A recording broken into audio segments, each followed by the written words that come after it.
မင်းကအရှက်မရှိဘူးဆိုပြီးတော့သတင်းတောက်ကိုပေါက်ခွဲခဲ့တဲ့ဒေါ်နယ်ထရန့်24နာရီတောင်မခံလိုက်တဲ့ဒေါ်နယ်ထရန့်နဲ့မီဒီယာတွေကြားကငြိမ်းချမ်းရေးဒီဆက်ချိန်ဧပြီလ29ရက်နေ့နေ့လယ်ပိုင်းပါခင်ဗျာမနေ့ကအမေရိကန်အင်ဖြူတော်သတင်းတောက်များရဲ့ဒီညစာစားပွဲမှာတနက်ပြစ်ခတ်မှုဖြစ်ပွားခဲ့ပြီးတော့24နာရီတောင်မပြည့်သေးခင်မှာပဲအမေရိကန်သမ္မတဒေါ်နယ်ထရန့်နဲ့သတင်းမီဒီယာတွေကြားကခဏလာရရှိခဲ့တဲ့ငြိမ်းချမ်းရေးနဲ့စီလုံးမှုကအဆုံးသတ်သွားခဲ့ပါတယ်မနေ့ကတနင်္ဂနွေနေ့ကထုတ်လွှင့်ခဲ့တဲ့ဒီ CBS သတင်းဌာနရဲ့နာမည်ကြီး60မိနစ်အစီအစဉ်သတင်းအင်တာဗျူးမှာသတင်းတောက်နိုရာအိုဒွန်နဲကိုဒီဒေါ်နယ်ထရန့်ကမင်းကရှက်ဖို့ကောင်းတယ်လို့အကြီးအကျယ်ဒေါသတကြီးပြောဆိုခဲ့ပါတယ်။ဘာကြောင့်လဲဆိုတော့ဖန်စီခံထားရတဲ့မနေ့ကပြစ်ခတ်ခဲ့တဲ့တနတ်သမားကဒီစာရေးခဲ့တယ်ပေါ့နော်။အဲ့ဒီထဲကစာကိုဒေါ်နယ်ထရန့်ကိုဆွဆွဲထားတဲ့စကားလုံးတွေကိုသတင်းတောက်ကထုတ်ဖတ်ပြလိုက်လို့ဖြစ်ပါတယ်။ဒီနေ့ရုပ်သံမှာတော့ဒေါ်နယ်ထရန့်ရဲ့အငင်းပွားပဲမိနစ်60အင်တာဗျူးအပြည့်အစုံတနတ်သမားရဲ့ရည်ရွယ်ချက်နဲ့လောက်ကျန်မှုကိုအသုံးချပြီးတော့ဒေါ်နယ်ထရန့်ဘာတွေလုပ်နေလဲဆိုတာကိုအရှင်းလင်းဆုံးတင်ဆက်ပေးပါမယ်။အင်တာဗျူးအစပိုင်းမှာတော့ဒေါ်နယ်ထရန့်ကတော်တော်လေးကိုတည်တည်ငြိမ်ငြိမ်ရှိခဲ့ပါတယ်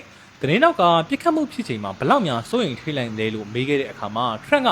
ငါကလုံးဝမကြောက်ခဲ့ဘူး။ကဘာကြီးကယူနေတယ်ဆိုတာကိုငါနားလေလို့ခက်အေးပဲဖြေခဲ့ပါတယ်။ပိုပြီးအံ့ဩစရာကောင်းတာကဒီတနတ်တန်တွေကြားလို့လုံခြုံရေးတပ်ဖွဲ့ဝင်တွေဒီ Secret Service ကသူ့ကိုအမြန်ဆွဲချပြီးကယ်ထုတ်ဖို့ကြိုးစားနေချိန်မှာဒေါ်နယ်ထရန့်ကဘာဖြစ်နေတာလဲဆိုတာကိုသိကျင်လို့ချက်ချင်းလိုက်မသွားဘဲနဲ့အချိန်ဆွဲနေကြတယ်လို့ဆိုပါတယ်။ငါကဘာတွေဖြစ်နေလဲကြည့်ကျင်တာအဲ့ဒီတော့လုံခြုံရေးတွေကိုဒီအလုံးလုံးရတာနည်းနည်းခတ်သွားစီတယ်လို့သူကဆိုပါတယ်။နောက်ဆုံးတော့လုံခြုံရေးတွေကအောက်ကိုဝစ်ပါဆရာလို့ဒ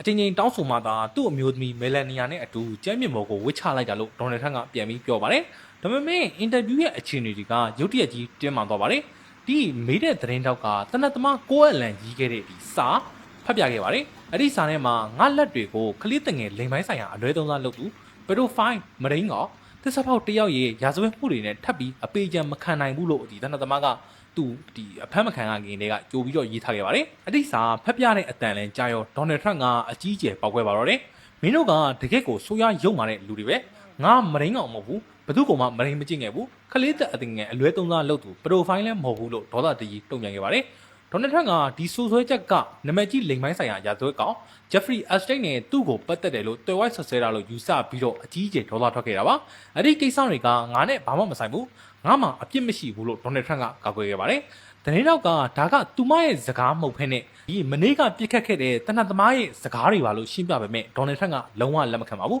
။ဒီလိုစရောဂါတဲ့တယောက်ရဲ့စာကိုမိနစ်60အစီအစဉ်မှာလာဖက်ပြတာမင်းကိုမင်းမရှက်တဲ့နဲ့မင်းကအရှက်မရှိဘူးပဲလို့သတင်းတောက်ကိုပြင်းပြထန်ထန်ပြောဆိုခဲ့ပါတယ်။မနေ့ကပြစ်ခတ်ခဲ့တဲ့တနတ်သမားကိုအလန်ကဒေါ်နယ်ထရန့်အပါအဝင်အစိုးရအရာရှိတွေကိုအဓိကပြစ်မှတ်ထားခဲ့တာလို့ယာယီတရားရေးဝန်ကြီးကအတည်ပြုပါတယ်။သူကဒီပြစ်ခတ်မှုမဖြစ်ခင်တောက်ကြနေညကလေးကဟိုတယ်မှာအခန်းယူပြီးတော့လုံခြုံရေးအခြေအနေတွေကိုကြိုပြီးတော့လေ့လာခဲ့ပါ။သူ့ရဲ့စာထဲမှာလုံခြုံရေးကင်မရာတွေတတုရှာချက်တွေအေဂျင့်တွေအများကြီးရှိမယ်ထင်တာတကယ်တမ်းမှာဘာမှမရှိဘူးလုံခြုံရေးဒီလောက်ညံ့ပြင်းမှုကယူကျင်စရာပဲလို့ရေးသားထားပါတယ်ဒေါ်နယ်ထရန့်ကတော့တနတ်သမားရဲ့ဒီစာကိုသူလည်းညံ့လို့အဖမ်းခံရတာပဲလေ Secret Service တွေကအလုပ်ကိုအကောင်းဆုံးလုပ်သွားတယ်လို့တုံ့ပြန်ပြီးတော့သူ့ရဲ့လုံခြုံရေးတပ်ဖွဲ့ကိုကာကွယ်ပေးခဲ့ပါတယ်ဒီလိုအသက်အန္တရာယ်ကြုံခဲ့ရတာကိုဒေါ်နယ်ထရန့်ကနိုင်ငံရေးအရာအကျိုးအမြတ်ရရှိဖို့လည်းမမေ့ခဲ့ပါဘူးဒီပြစ်ခတ်မှုဖြစ်ပွားပြီးတော့နိုင်ပိုင်းအတွင်းမှာပဲဒေါ်နယ်ထရန့်ကငါတို့တိုင်းပြည်ကိုပြောင်းလဲနေလို့ငါ့ကိုလှုပ်ကျင်ကြတာဆိုပြီးသူ့ကိုဒီအီဗရာဟမ်လင်ကွန်းနဲ့တောင်နှိုင်းယှဉ်သွားခဲ့ပါတယ်။ဒါအပြင်သူကအတင်းအဓမ္မတိစောက်ဖို့စီစဉ်နေတဲ့ဒေါ်လာတန်း400တန်နဲ့အင်ဖီရိုကအစည်းအဝေးခန်းမကြီးအကြောင်းကိုလည်းပြန်လည်ထည့်သွင်းပြောဆိုလာပါတယ်။ဒီခန်းမကြီးတာရှိရင်အခုလိုလှုပ်ကြံမှုမျိုးဖြစ်လာမှာမဟုတ်ဘူး။ဒါကြောင့်ဒီခန်းမကြီးကိုမဖြစ်မနေမြန်မြန်စောင့်ရမယ်ဆိုပြီးတော့လှုပ်ကြံမှုကိုအကြောင်းပြပြီးတော့သူ့ရဲ့စီမံကိန်းကိုတွန်းအားပေးသွားခဲ့ပါတယ်။အချုပ်ပြောရရင်တော့တနတ်တန်တွေအောက်မှာခဏတာရရှိခဲ့တဲ့အမေရိကန်သမ္မတဒေါ်နယ်ထရန့်နဲ့သတင်းမီဒီယာတွေကြားကငြိမ်းချမ်းရေးကအခုတော့ဘာမှမကြံပါဘူး။သမ္မတထရန့်ကသူ့ရဲ့ဒုတိယသက်တမ်းမှာသတင်းမီဒီယာတွေကိုရန်သူလိုသဘောထားပြီးအကြီးအကျယ်တိုက်ခိုက်နေတယ်ဖြစ်ပါတယ်။ပြစ်ခတ်မှုကြောင့်ရနာလိုက်ရတဲ့ညစာစားပွဲကိုပြန်လုပ်ဖို့ဒေါ်နယ်ထရန့်ကတိုက်တွန်းနေပေမဲ့တကယ်လက်တွေ့မှာတော့မီဒီယာတွေနဲ့ဆက်ဆံရေးကဆိုးရတဲ့အခြေအနေကိုပြန်ရှိနေသေးဖြစ်ပါတယ်။ကြီးစုသူတွေအမြင်မှာရောထရန့်နဲ့သတင်းမီဒီယာတွေအားပြိုင်မှုမှာဘသူကအမှန်တရားဘက်ကရပ်တည်နေတယ်လို့ထင်ပါတယ်ခင်ဗျာ။ဒီရုပ်သံကိုကျွန်တော်ရဲ့ YouTube channel ဖြစ်တဲ့ link ခိုင်မှာလည်းအပြည့်အစုံတွားရောက်ကြည့်ရှုနိုင်ပါတယ်